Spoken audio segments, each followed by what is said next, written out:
మంత్రి కొల్లు రవీంద్ర అనుచరుడు టీడీపీ నేత పళ్లపాటి సుబ్రహ్మణ్యంపై మాజీ మంత్రి పేర్ని నాని ఫైర్ అయ్యారు. ప్రెస్ మీట్లు పెట్టి నోటుకొచ్చినట్టు మాట్లాడితే ఊరుకునేది లేదని హెచ్చరించారు. ఉరిమి మంగళం మీద పడినట్టు వారి గొడవల్లోనికి తనను ఎందుకు లాగుతున్నారని ప్రశ్నించారు పేర్ని నాని.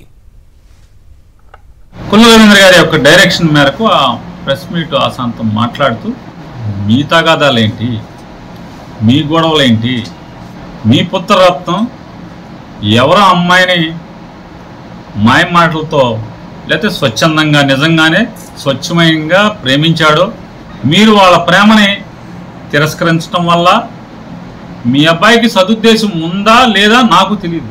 కొల్లు రవీంద్ర గారు ఈయన ఆకాశానికి ఉన్నారంట.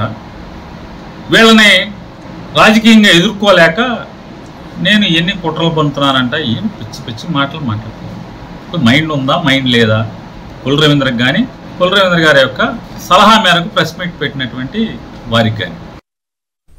విశాఖలో వైఎస్ఆర్సీపీ విద్యార్థి విభాగం నేతలు భారీ ర్యాలీ నిర్వహించారు. రాష్ట్రంలోని సంక్షేమ హాస్టళ్లలో నెలకొన్న సమస్యలను ప్రభుత్వం వెంటనే పరిష్కరించాలని డిమాండ్ చేశారు.